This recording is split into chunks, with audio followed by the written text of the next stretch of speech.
Hey friends and aspiring artists, Liron here. In today's episode of Random Ink, we're gonna draw...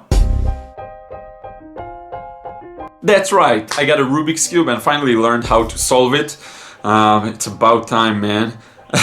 And today we're gonna draw it in two different poses. One will be the complete cube and another one will be a little turned. That's it, I hope you enjoyed this one. Let's get to it. Okay, this time I want to do this in real time. So I have my cube here and I will share a photo showing what it looks like from my angle, approximately. And what I'll do is, first we're going to draw it, like I said, fully complete, at a complete angle. Let me arrange stuff so that, yes, that's better.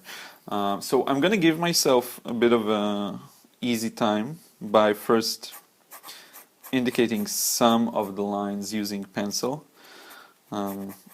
because I do want to create an effect of the cube is divided to many different parts, and I do want to give off the feeling that these parts are indeed individual, and thus the surface of the cube is not smooth, not entirely smooth. So this is why I am helping myself a bit here.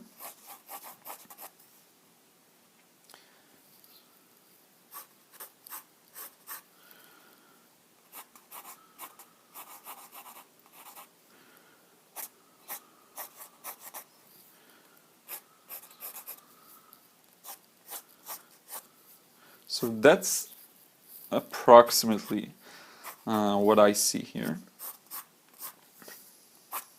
Some of the lines aren't perfectly parallel, which can drive me mad. So let's fix this.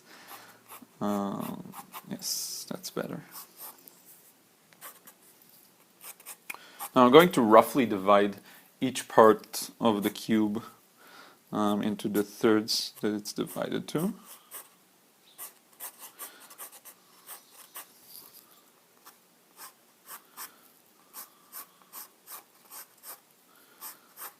Okay.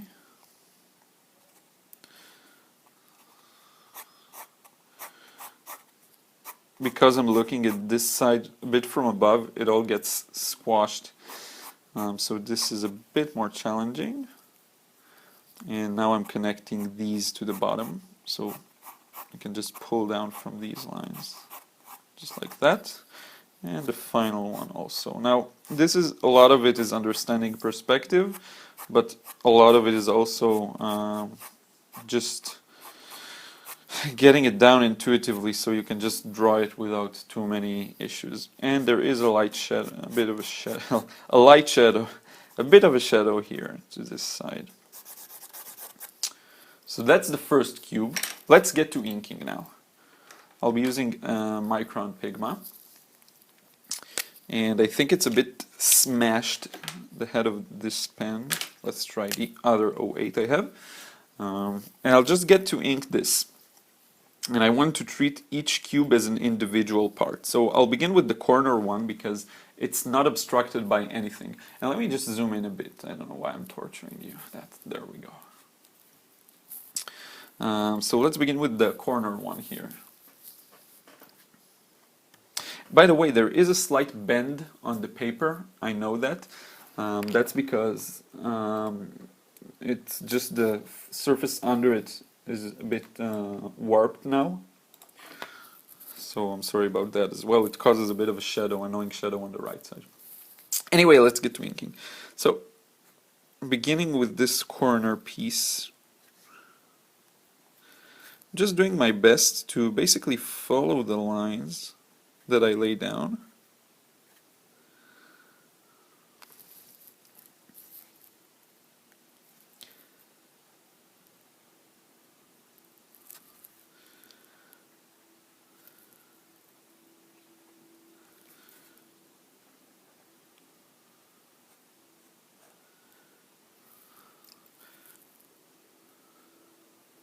This corner is a bit messed up, but that's okay. And now I'm just going to move forward to other corner pieces, to other pieces.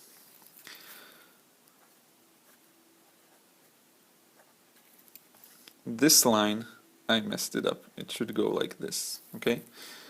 It's okay, it'll look good with all the other pieces in place.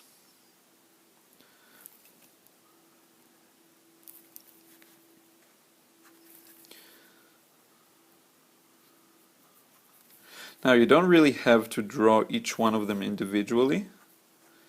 It can even hurt the effect that it's one whole object. What you can do, and I'll show you here, is you can simply draw the piece and add a little bump here. And that gives off the feeling that there is indeed a separation, but it doesn't have to be such a strong separation. Got it? Good.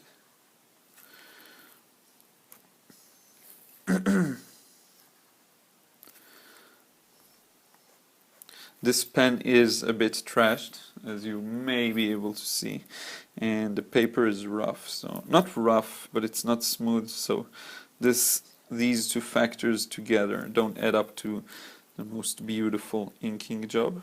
But as long as it's correct, somewhat correct, and perspective is not that skewed, it's good. The overall feeling will be, it will be clear what we're looking at. So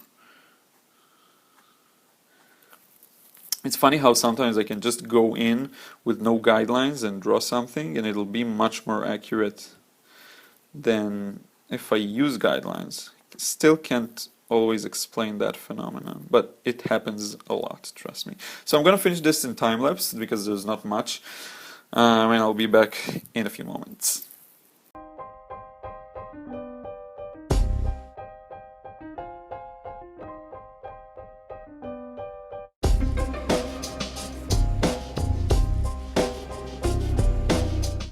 Okay, we are done with the first cube, and now I will switch the angle a bit and have it open up like this.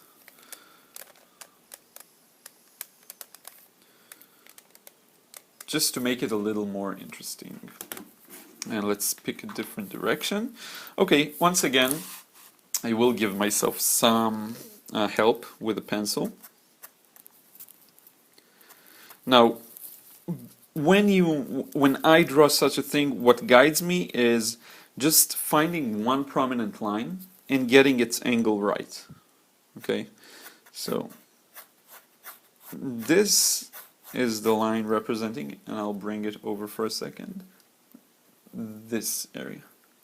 Okay, you will see my hopefully reference here to the side. Maybe let me move it a bit so you have, maybe let's move it like this. And then you have room here for the reference. So I'm starting with this line here. Just one line to get it started. And then I go over to the next line and try to do the right angle between them, and also the length, the proportions between how long each one of them is. So I continue on like this until I get all the lines in. And you can always sort of measure with your fingers or with the pencil to see if you got the lengths about right. So that'll be the first layer. And we're going to do the second layer also in real time. And finally, for the last layer, I'll kick it into time-lapse. So now I'm just doing lines that are parallel to the first ones. That's all there is to it. Drop down lines and then connect them using lines that are parallel to the first lines I placed. This one's a bit whack.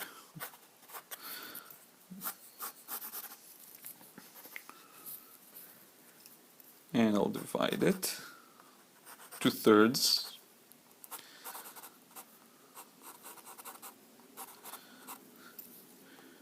And now again, parallel lines, all parallel lines. You just have to know with these types of drawings what lines are parallel to what, and that's it, that's most of the work. Okay, so that's the first layer. Now the second layer is a bit skewed, so instead of going like this in the same angle as this line, I'm imagining it starting somewhere here, and then I'm dropping it at a different angle. And instead of continuing with this angle, I'm skewing it a bit and moving in this angle. Now remember, this line continues all the way here. So you have to get that small bit as well. And this part is obstructed by the cube here, okay? And now this one is somewhat parallel to this one, depending on your distance from the cube, because the closer you get, the more skewed the perspective goes. It's a bit advanced, we won't get into it. Also because I'm not sure I have a perfect control over this specific angle thing. I do have knowledge of perspective, but when it comes to warping of the scene due to distance, that's something, it's a little more advanced, I think.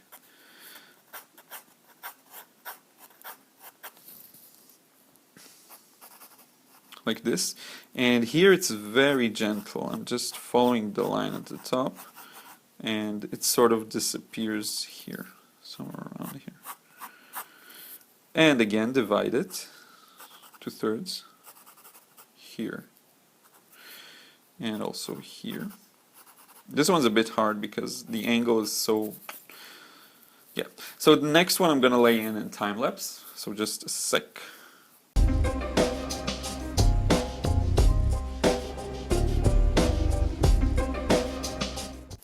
And we're done with the drawing. Now let's get to inking. Now with inking, I didn't talk about it too much. Let's try and do this one a little more abstract in terms of, a little less detailed in terms of the shapes here. I'm just going to hint the changes in direction, stuff like that, okay? Let me move this over here. I'm making it hard for myself to edit it later on, but I want to have some space for the reference on the left now, because, yeah. I'm gonna be sorry that I moved it all the time. Okay. So now I'm just indicating the bumps here. That's all I'm doing. Indicating the bumps. Let me just check for a moment how much time we're running already. Okay, there's gonna be a cut now, but don't worry. Okay, sorry, the cut is just for me, nothing changed, we're in the exact same position. The camera stops recording after a while, and I prefer to deliberately stop the recording myself and then continue it. Anyway, let me zoom in a bit, like this, and continue with the inking. So as you can see, I'm just hinting the changes here. On this side, it will be extremely helpful to just hint them. Because the reason why I didn't do it on the previous example, and now I am, is because there are too many details already here. You don't want to confuse the viewer's eye. You know, when someone looks at an object, they don't see everything anyway. So if you're going to confuse them with too many details in your drawing, as simple as your drawing may be, it's still too much information. It's too much information to the eye. Sometimes you look at an art piece and it looks almost graceful, and many times it's just because the artist really knew what to drop out of it and not show. So, and finally here, now you can see how inaccurate I was because these aren't perfect squares, but that's fine too.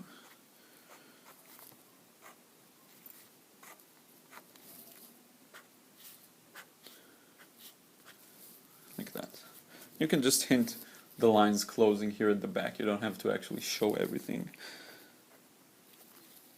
In terms of the inking technique, you will notice that the more you warm up, like now I just started recording, no warm up whatsoever.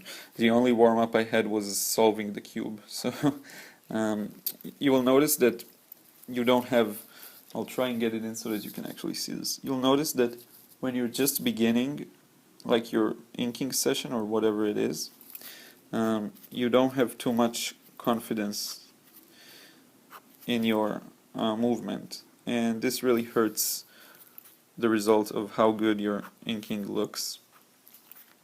But then the more you do it and get warmed up, the more confident lines you are able to draw. And confident lines, I heard a lot of people talk about it in watercolors as well, that the confidence in the brush is what gives a drawing a lot of its grace and makes it look good. Mark really talks about it in a nice video he did recently about specifically different pen techniques, so it was a really good one. Maybe I'll add a link because he talks about the difference between doing like quick lines and more slow measured lines and stuff like that. It's really, really a good concept. So now I'm basically done with the inking. Let's quickly erase and just, I think it'll be fun to do a little coloring of this as well, just to not leave it so dull. So I will just do all the like painting in watercolor. I'll do that all in time-lapse. Maybe I'll publish it separately later on as a watercolor corner, I'm not sure. But for now, for this video, it's going to be in time-lapse. So let's get to it.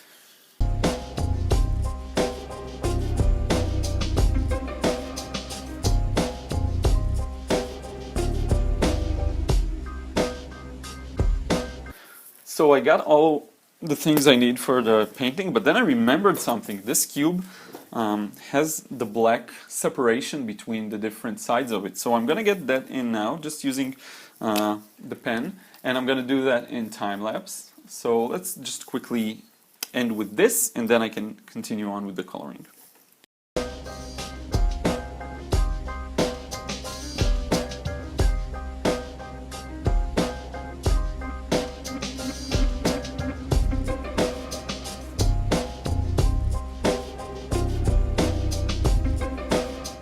Alright, as you can see, what I've done here is add the black lines in between the cube.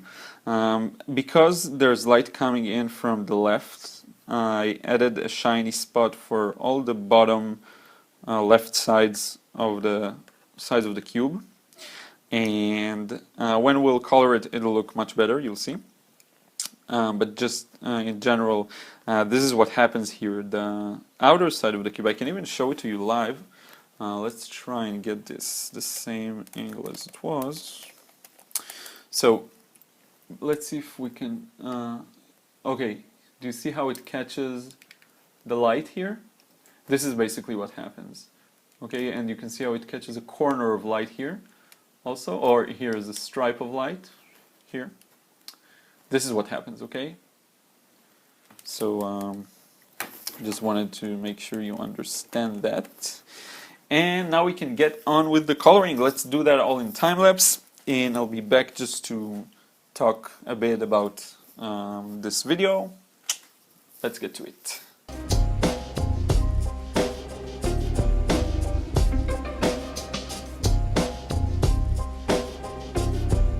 Friends, something annoying happened, and for some reason the entire video of the coloring process is just gone.